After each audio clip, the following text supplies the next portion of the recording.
Good afternoon, everyone. Vicar Jesse here from Bethlehem Lutheran Church, here with a daily message of encouragement that comes from Scripture. This week in our walk through the Bible, we've been looking at Jesus' transfiguration. And so far, we've looked at the events immediately preceding it.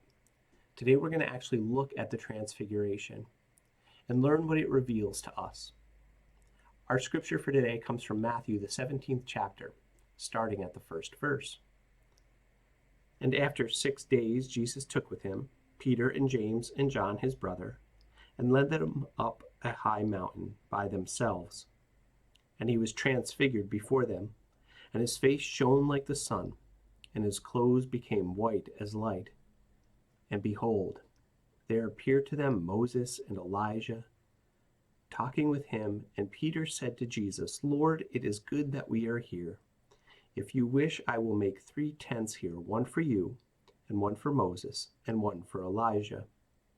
He was still speaking when, behold, a bright cloud overshadowed them, and a voice from the cloud said, This is my beloved Son, with whom I am well pleased. Listen to him. When the disciples heard this, they fell on their faces and were terrified. But Jesus came and touched them, saying, Rise and have no fear. And when they lifted up their eyes, they saw no one but Jesus only.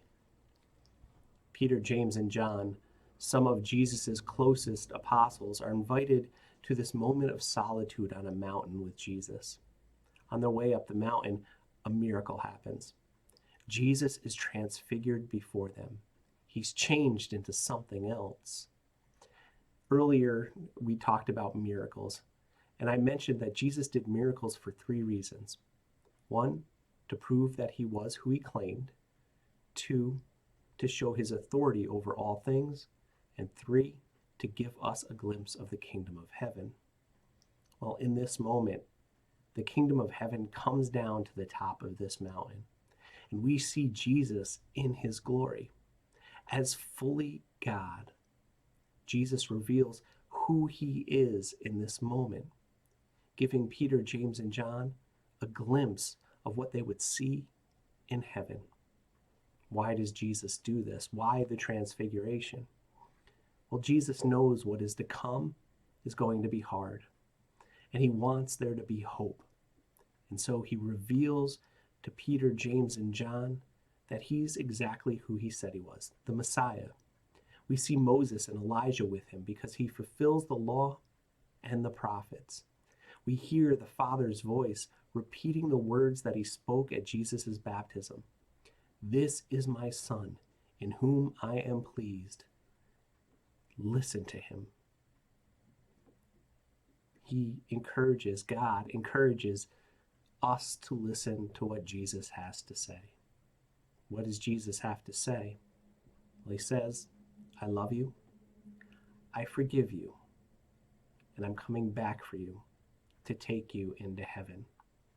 You and I, with Peter, James, and John, get a glimpse of Jesus in his glory so that we can know that his promises are true.